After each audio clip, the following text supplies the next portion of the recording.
دونوں جہاں میں چشم بصیرت سے دیکھیے کچھ بھی نظر نہ آئے گا سرکار کے بغیر. اندازہ اس سے کیجیے ان کے مقام کا کلمہ نہ پورا ہو سکا سرکار کے بغیر. ہمارے خانوادے کے ایک مشہور بزرگ حضرت سید شاہ عبدالحق شاکر ثالث بخاری رحمۃ اللہ تعالیٰ علیہ ارشاد فرماتے ہیں آنکھ پر رکھتا ہوں ناخن کو میں بوسہ دے کر، آنکھ پر رکھتا ہوں ناخن کو میں بوسہ دے کر، جب اذان میں شہ کونین کا نام آتا ہے اس میں احمد میں عجب لطف ہے شیرینی ہے، لب چمٹ جاتے ہیں جب آپ کا نام آتا ہے. عزیزان ملت اسلامیہ، تو قابل قدر دوست بزرگ و نوجوان ساتھیوں، السلام علیکم رحمۃ اللہ وبرکاتہ. اللہ عز و جل کا لاکھ لاکھ شکر و احسان عظیم ہے کہ اس نے مجھے اور آپ تمام حضرات کو نماز جمعہ کی ادائیگی کے لیے یہاں پر اکٹھا فرمایا. اللہ عز و جل اپنے حبیب حضور آقا نامدار تاجدار مدینہ محمد رسول اللہ صلی اللہ علیہ وسلم کے صدقے طیب میں ہمارے اس اکٹھا ہونے کو اور ہماری اس نماز باجماعت کو قبول فرمائے اور مجھے حق کہنے آپ لوگوں کو حق سننے کی توفیق رکھے مرحمت فرمائے. عزیزان ملت اسلامیہ، ابھی خطبہ مسنونہ میں میں نے قرآن شریف کی ایک چھوٹی سی آیت کی تلاوت کا شرف حاصل کیا ہے. اللہ عز و جل اپنے قرآن مجید قرآن حکیم میں ارشاد فرماتا ہے لا تعتذروا قد کفرتم بعد ایمانکم. آیت تو چھوٹی ہے لیکن وہ معنی و مفاہیم کے لحاظ سے بہت ہی پرمغز آیت ہے. اور عزیزان ملت اسلامیہ، قرآن شریف کی آیات کو سمجھنے کے لیے اس کی ترجمہ اور تفسیر کو دیکھنا ضروری ہے اور اس کے پس کچھ جو عوامل ہیں، جو بیک گراؤنڈ ہے، اس کا دیکھنا، اس کا پڑھنا بالکل ضروری ہے. ورنہ قرآن مجید میں خود اللہ عز و جل ارشاد فرماتا ہے یضل بہ کثیرا ویہدی بہ کثیرا. اس قرآن سے لوگ بہت سارے گمراہ بھی ہوتے ہیں، بہت سارے ہدایت پر بھی آ جاتے ہیں. تو پتہ یہ چلا کہ اگر ہم تراجم کا صحیح مطالعہ نہ کریں گے، تفاسیر کو صحیح نحو پر نہ پڑھیں گے، نہیں سمجھ سکیں گے تو ہمارے گمراہ ہو جانے کا اندیشہ ہے. تو کہنا یہ ہے کہ اس آیت مقدسہ جو چھوٹی سی آیت میں نے تلاوت کی ہے، اس کا سیدھا اور سادہ ترجمہ یہ ہے بہانے مت بنا، ایمان لانے کے بعد تو کافر ہو گیا. اس کا چھوٹا سا ترجمہ ہے، مختصر سا ترجمہ ہے. عزیزان ملت اسلامیہ، اب ذہن میں سوال یہ پیدا ہوتا ہے کہ ایمان لانے کے بعد آدمی کے کافر ہونے کا کیا معنی؟ اب ہم سمجھتے ہیں کہ ہم مسلمان گھرانوں میں پیدا ہوئے ہیں اور مانتے دم تک مسلمان رہیں گے. یہ اللہ عز و جل کا کرم ہے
کفار، ایک کا نام سفیان ہے اور دوسرے کا نام صفوان ہے، وہ ایک جھاڑی کے پاس کھڑے ہوئے دیکھ رہے ہیں، یہ تماشا دیکھ رہے ہیں کہ ایک ہرن کو شکار کی غرض سے بھیڑیا بھگاتا چلا آ رہا ہے، اور جو ہی بھیڑیا ہرن کو شکار کرنے کے لیے بھگاتا چلا جا رہا ہے، ہرن بھی بھاگتا چلا جا رہا ہے، اور جو ہی ہرن بھاگ کر ہرن کے خطے میں داخل ہو جاتا ہے تو شیر بھیڑیا پیچھے ہو جاتا ہے، جیسے کسی نے اس کے پاؤں میں آخری بیڑیاں ڈال دی ہوں، آخری زنجیریں ڈال دی ہوں۔ اب اس واقعے کو یہ سفیان اور صفوان اپنی سر کی آنکھوں سے دیکھ رہے ہیں، اور سفیان سے کہتا ہے ارے کیا بات ہے، یہ جانور ہے اور یہ بھی جانتا ہے کہ حرم میں نکلنا شکار کرنا حرام ہے اور علم میں شکار کرنا جائز ہے، جو ہی حرم کے حدود میں حرم چلے جاتا ہے تو ایک بھیڑیا پیچھے ہوتا چلا جاتا ہے، تو پتہ یہ چلا کہ جانور یہاں لگتا ہے اور جانور کو اللہ تعالیٰ نے بہت ادراک کی ہے فرمائی ہے۔ تو روایات میں تفاصیر میں آتا ہے کہ اللہ عز و جل نے اس بیٹی کو قوت گویا عنایت فرمائی اور اس نے زبان حال سے کہا اے لوگوں تمہیں اس بات کا تعجب ہے کہ میں حرم کو دل کو جانتا ہوں، ارے مجھے اس بات کا تعجب ہے کہ تمہیں جناب محمد رسول اللہ صلی اللہ علیہ وسلم پر ایمان نہیں ہے، آپ ان کو نہیں مانتے ہیں۔ اس طریقے سے بیٹی کا تو اس بات کو سن کر کے سفیان اور صفوان حیران ہوئے۔ صفوان نے سفیان سے کہا اب بتاؤ تمہارے نبی اکرم صلی اللہ علیہ وسلم کے نبی ہونے میں تمہیں کچھ شبہ ہے؟ تو سفیان جواب دیتا ہے مجھے کچھ شبہ نہیں، میں جانتا ہوں کہ محمد صلی اللہ علیہ وسلم اللہ کے رسول ہیں۔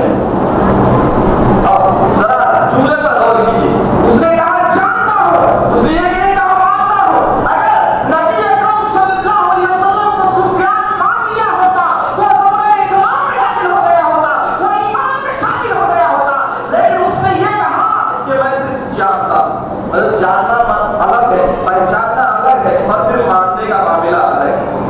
وزیرہ ملت اسلامیہ میں آپ کو ایک موضوع کی بارگاہ میں ایک مثال کے طور پر لے کر چلوں گا تاکہ آپ کو پتہ چل جائے کہ ماننا کسے کہتے ہیں، جاننا کسے کہتے ہیں۔ کون نہیں جانتا؟ خلیفہ ہارون رشید کا دور ہے، حضرت محمود دانا رحمۃ اللہ تعالیٰ علیہ ایک منسوب گزر اور خلیفہ ہارون رشید اور ان کی بیوی زبیدہ خاتون حضرت محمود دانا رحمۃ اللہ تعالیٰ علیہ سے بہت یقینت و محبت رکھا کرتی تھی۔ وہ دور کا دور تھا، وہ تاریخی اس وقت میں نہیں تھی، سب کے عقیدے درست تھے اور سب حضور اکرم صلی اللہ علیہ وسلم کی محبت پر بل ملنے والے تھے۔ ایسے خلفاء ایسے بادشاہان وقت گزرے ہیں جو کہ حضور اکرم صلی اللہ علیہ وسلم کے عشق میں اپنی زندگیوں کو گزار ڈالا ہے۔ تو عزیزان ملت اسلامیہ خلیفہ ہارون رشید اور ان کی بیوی زبیدہ خاتون ایک دفعہ کا واقعہ ہے کہ شام کا وقت دریا کے کنارے چہل پہل کرنے کے لیے چہل قدمی کے لیے جا رہے ہیں۔ دریا کے کنارے دریا کے ساحل کے پاس حضرت محمود دانا رحمۃ اللہ تعالیٰ علیہ بیٹھ کر مٹی میں اس طریقے سے ہاتھیں ڈال کر جو ہے مٹی کو کرا رہے ہیں۔ اب حضرت زبیدہ خاتون کی نظر حضرت محمود دانا رحمۃ اللہ تعالیٰ علیہ کی طرف گئی، بڑی یقینت و محبت کے ساتھ وہ آگے بڑھی اور کہا السلام علیکم۔ حضرت نے جواب دیا وعلیکم السلام۔ اب زبیدہ خاتون نے پوچھا حضرت آپ یہ کیا کر رہے ہیں؟ تو زبیدہ خاتون کے اس سوال پر حضرت خواجہ محمود دانا رحمۃ اللہ تعالیٰ علیہ جواب دیتے ہیں میں جنت میں محل بنا رہا ہوں۔ کیا کہا؟ جنت میں محل بنا رہا ہوں۔ اب زبیدہ خاتون اور محبت میں آ گئی اور عقیدت میں آ گئی، حضرت کرنے لگی حضرت کیا آپ بیچیں گے آپ کی جنت کو؟ تو کہا ہاں بیچوں گا۔ بولے کتنے میں؟ 1 درہم۔ اور 1 درہم اٹھایا اور دے دیا۔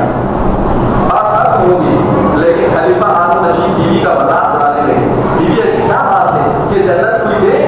کسی کی جاگیر ہے جنت جو کسی کو دے دی جائے؟ ارے جنت تو ایسی جگہ ہے جس کا ایمان و عقیدہ درست ہے وہی جنت میں جا سکے گا، جس پر اللہ کا فضل و کرم ہو، جس پر رسول اکرم صلی اللہ علیہ وسلم کی عنایت ہو، وہی جنت میں جا سکتا ہے۔ یہ کوئی کہتے جنت کیسے مل جائے گی؟ اس طریقے سے مذاق ہو رہا ہے، استہزاء ہو رہا ہے، حالانکہ حقیقت میں خلیفہ بھی آپ کے متقی تھے لیکن وہ بات ان کے دل میں چھو رہی تھی۔ یہ کیسے ہو سکتا ہے کہ آپ جنت عنایت فرما دیں؟ جو بات ختم ہوگی بیوی نے کہا دیکھو یہ اللہ کے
ٹھیک ہے چلو شام کا وقت چلے، ظاہر نصیب اگر اتفاق سے مل گئے تو بات اور ہے، ہماری نصیب کھل جائے گی تو بہرحال بالکل بڑی اس کے ساتھ کشمکش کے ساتھ بادشاہ اپنی شام کے وقت کا انتظار کر رہے ہیں کہ کیوں شام کا وقت آئے اور جاتے کہ حضرت محمود تعالیٰ رحمۃ اللہ تعالیٰ علیہ سے ملاقات کی جائے۔ تو عزیزان ملت اسلامیہ شام کا وقت ہوتا ہے، چاہے کھانے کے لیے پھر چلا جاتا ہے، اور اس وقت خلیفہ کی باری تھی، خلیفہ نے آگے بڑھ کر کے اتفاق سے حضرت محمود تعالیٰ رحمۃ اللہ تعالیٰ علیہ اس وقت بھی جو ہے وہاں دریا کے کنارے بیٹھ کر کے مٹی کے گھروں میں بنا رہے تھے، تو حضرت خلیفہ ہارون رشید نزدیک جا کر کے السلام علیکم ورحمۃ اللہ وبرکاتہ کہتے ہیں، وہاں سے جواب ملتا ہے، خلیفہ پوچھتے ہیں اے حضرت محمود تعالیٰ رحمۃ اللہ تعالیٰ علیہ آپ کیا کر رہے ہیں؟ جواب وہی ملا جو صبح آپ کو ملا تھا، اور ہم نے ارشاد فرمایا خلیفہ کیا دیکھتے نہیں میں جنت کا محل بنا رہا ہوں؟ خلیفہ نے پوچھا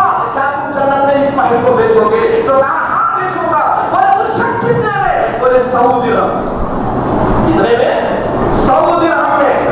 خلیفہ ہارون رشید نے کہا اے حضرت محمود تعالیٰ رحمۃ اللہ تعالیٰ علیہ میری دولت آپ پر قربان، آپ نے تو پہلے 1 درہم میں اس کا سودا کیا تھا، آج 99 درہم پڑ گئے۔ تو ارشاد فرماتے ہیں خلیفہ کل بنا کے سودا ہوا تھا، آج دیکھ کر آگے سودا کر رہے ہیں۔ عزیزان ملت اسلامیہ میں آپ لوگوں سے پوچھتا ہوں، آج لوگ اولیاء کرام کے فضائل و کرامات کے قائل نہیں ہے، اولیاء کرام کی اہمیت و فضائل کے قائل نہیں ہے۔ میں آپ لوگوں سے پوچھتا ہوں، اب میں سو رہا ہوں، میرے بازو کریم اللہ شفیع صاحب تشریف فرما ہے، میرے بازو جو ہے نظر زکریا صاحب سو رہے ہیں، میں خواب میں رو رہا ہوں، میں خواب میں ہنس رہا ہوں، خواب کی حقیقت مجھ پر منکشف ہو رہی ہے۔ ارے بازو والے کو کیا پتا کہ میں کس واسطے بازو میں رو رہا ہوں، کس واسطے بازو میں ہنس رہا ہوں؟ خواب مجھے دکھائی دے رہا ہے، یہ بازو والے حضرات کو دکھائی نہیں دے رہا ہے، تو پتا یہ چلا بازو رہ کر بھی ہم کسی کے خواب کا مشاہدہ نہیں کر سکتے، لیکن اللہ کے وہ مخلوق گزرے کہیں معلوم دور رہ کر کے خلیفہ کے محل میں ہونے والے خواب کا انتظار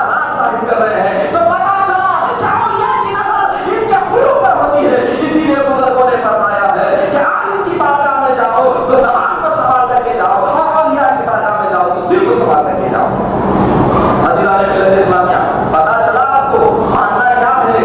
ابھی پہلے جانے تھے حضرت محمود رحمۃ اللہ تعالیٰ علیہ خلیفہ ہارون رشید، اور پھر دوسرے دن رات کو پاؤں میں دیکھا تو پھر مان گئے، تو پتا یہ چلا کہ مان کر آئے ہیں، اسی لیے ان کی اہمیت بڑھ گئی۔ تو اور ایک اور بات، ایک اور مثال میں آپ کو صحابہ کرام کی بارگاہ میں لے کر کے چلتا ہوں۔ حضور اکرم صلی اللہ علیہ وسلم نے ایک مرتبہ کسی یہودی سے گھوڑا خریدا، اور گھوڑا خرید کر کے آپ نے قیمت طے فرمائی اور کہا کہ کل میرے دولت گھڑے پر آ کے قیمت لے لینا۔ اور یہودی دوسرے دن آیا، اور جب سرکار عالم صلی اللہ علیہ وسلم پیسے اس کو دے رہے تو وہ کر رہا نہیں یا رسول اللہ صلی اللہ علیہ وسلم میں اس قیمت پہ نہیں، اس ریٹ پہ میں نے بیچا، بلکہ زیادہ کا مطالبہ کرنے لگا۔ حضور اکرم صلی اللہ علیہ وسلم شاید فرما نہیں بات نہیں ہوئی تھی، تم اتنے پیسے لے لو۔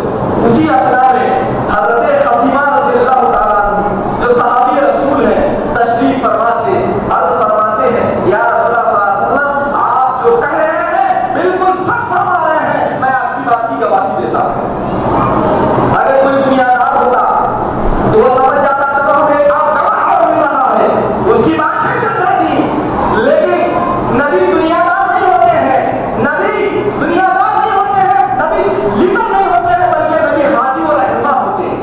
تو عزیزان ملت اسلامیہ حضرت خفیمہ رضی اللہ تعالیٰ عنہ سے حضور اکرم صلی اللہ علیہ وسلم نے ارشاد فرمایا اے خفیمہ تم گواہی کیسے دے سکتے ہو؟ ارے گواہی تو وہ دے سکتا ہے جو اس وقت میں موجود رہا ہو، جو اس وقت میں حاضر ہوا ہو، تم گواہی کیسے دے سکتے ہو؟ تو حضرت خفیمہ رضی اللہ تعالیٰ عنہ نے جو جواب دیا وہ سنہری حروفوں سے لکھنے کے قابل ہے۔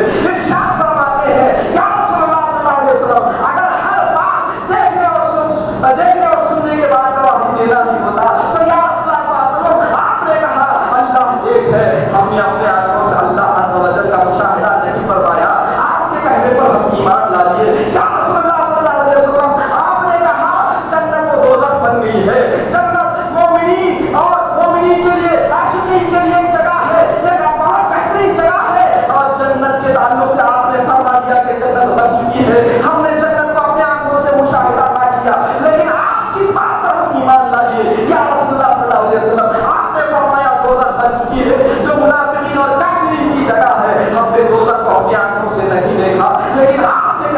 ایمان لائیے. یا رسول اللہ صلی اللہ علیہ وسلم آپ نے کہا پل صراط ہے اور ایک ایسا پل ہے جو جنت اور جہنم کے درمیانی ہے. جس کو جنت میں جانا ہو تو اسی راستے سے جانا ہوگا. یہ پاک سے بالغ اور تقویٰ سے تیز ہوگا. یا رسول اللہ صلی اللہ علیہ وسلم جب آپ نے کہہ دیا تو آپ کی بات پر ہم ایمان لائیے. یا رسول اللہ صلی اللہ علیہ وسلم آپ نے کہا قبر میں سوال و جواب ہوں گے, حشر میں حساب و کتاب ہوگا, کتاب و صراط ہوگا, لیکن ہم نے اپنی آنکھوں سے ان کو تمام چیزوں کو, ان تمام غیوب کو نہیں دیکھا, لیکن آپ کے کہنے پر ہم ایمان لائیے. یا رسول اللہ صلی اللہ علیہ وسلم جب اتنی اندیکھی باتوں پر آپ کے کہنے سے ہم ایمان لا سکتے ہیں, یہ تو دنیا میں گھوڑے کے لین دین کا معاملہ ہے. یا رسول اللہ صلی اللہ علیہ وسلم کیا ہم کو یہاں نہیں ہم گواہی دیں؟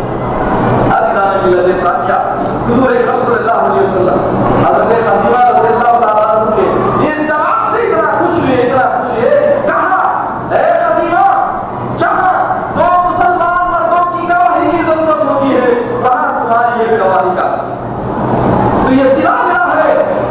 حضرت خدیجہ رضی اللہ تعالیٰ عنہ بنا حضور اکرم صلی اللہ علیہ وسلم کی بارگاہ سے تو بتائیے چلا کہ ماننے کا مقصد کیا ہے. ارے ماننا اسی وقت میں کہتے ہیں جب ہم حضور اکرم صلی اللہ علیہ وسلم کا کلمہ پڑھ چکے ہیں. تو آپ کو حاضر سمجھنا چاہیے, آپ کو علم غیب عطائی کا قائل ہونا ضروری ہے, اور آپ کے تمام کمالات کا جانے ماننا ضروری ہے, آپ کے ہر فضیلت کو ماننا ضروری ہے. حضرت امام قاضی عیاض رحمۃ اللہ تعالیٰ علیہ اپنی کتاب میں لکھتے ہیں, ارشاد فرماتے ہیں کہ اگر کسی نے حضور اکرم صلی اللہ علیہ وسلم کے جوتے مبارکہ کو بے ادبی کی نیت سے, گستاخی کی نیت سے نار کی بجائے نری کہہ دیا تو وہ ایمان سے خارج ہو گیا. اور لکھتے ہیں آگے لا تقبل توبۃ, اس کی توبہ بھی قبول نہیں ہوتی. بتائیے چلا یہ جو نبی کا گستاخ ہے اس کا جو ہے ایمان نہیں رہتا ہے. اب تک آپ نے کچھ نہیں کہا تھا, لیکن آپ بات یہ ہو رہی ہے کہ حضور اکرم صلی اللہ علیہ وسلم کے نام مبارکہ کی ادنا سی گستاخی کرنے والے کو حضور اکرم صلی اللہ علیہ وسلم کی ادنا سی گستاخی, آپ کے جوتے مبارکہ جن جوتوں نے حضور اکرم صلی اللہ علیہ وسلم کے قدم مبارکہ کو چھوا ہے اس کی ادنا سی گستاخی کرنے والے کو حضرت امام قاضی عیاض رحمۃ اللہ تعالیٰ علیہ لکھتے ہیں کہ وہ ایمان سے خارج ہو گیا اور اس کی توبہ بھی قبول نہیں. وزیران ملت اسلامیہ آپ اندازہ فرمائیں اگر حضور اکرم صلی اللہ علیہ وسلم کی جوتے مبارکہ کی توہین کرنے والا اسلام سے خارج ہو سکتا ہے تو براہ راست اگر حضور اکرم صلی اللہ علیہ وسلم کی بے ادبی کرنے والا اس اکثر الصابرین کا کیندر بنے گا. وزیران ملت اسلامیہ میں نے جو آیت مبارکہ کو تلاوت کی اس کا بیک گراؤنڈ کیا ہے یہ آپ اندازہ فرمائیں.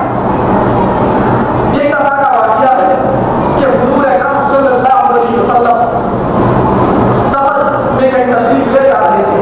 اثناء سفر ایک صحابی رسول نے عرض کیا یا رسول اللہ صلی اللہ علیہ وسلم پتا نہیں کہ میرا گھوڑا کہیں گم ہو گیا, آپ اس کی نشاندہی فرما دیں. تو حضور اکرم صلی اللہ علیہ وسلم نے ارشاد فرمایا تمہارا گھوڑا فلاں جاری کی لکیر میں پھنسا ہوا ہے, جا کے لا. بات ختم ہوگی ہو گئے اسی جگہ گھوڑے کو پایا جہاں حضور اکرم صلی اللہ علیہ وسلم نے نشاندہی فرما دی. اس نے کھڑا نہیں کھوٹا تھا, اس نے گستاخی کرنے لگا کہ کیا محمد اس طریقے سے استحقاقیہ الفاظ میں یعنی نبی کی گستاخی کے جملوں میں اس سے کہنے لگا کیا محمد غیب کی خبریں بھی بتاتے ہیں. اس طریقے سے معاذ اس نے گستاخی کا کلمہ استعمال کیا. اب صحابہ کرام کی آنکھیں لال پیلی ہو گئی. اب یہ تعلیمات کرنے لگا نہیں بات ایسی نہیں ہے بھائی, اگر ایسا نہ کہیں گے تو راستہ کیسے کہے گا.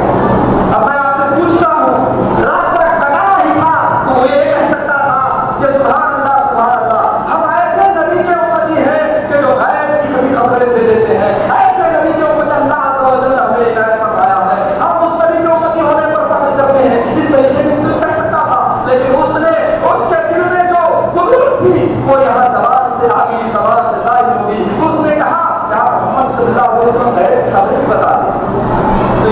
آپ حضور اکرم صلی اللہ علیہ وسلم تک پہنچی تو آپ نے کچھ نہیں فرمایا. اسی وقت اللہ عز و جل نے حضرت جبریل علیہ السلام کو بھیج کر یہ آیت نازل فرما دی لا تعتذروا قد کفرتم بعد ایمانکم, بہانے حق بنا ایمان لانے کے بعد تم کافر ہو چکا. عزیزان ملت اسلامیہ اب تک تو منافق تھا, اب تک تو بظاہر جو ہے مسلمان کے حیثیت میں تھا. یہ حضور اکرم صلی اللہ علیہ وسلم کی ابتدائی نمازیں بھی پڑھتا تھا, اتنا پکا سچا نماز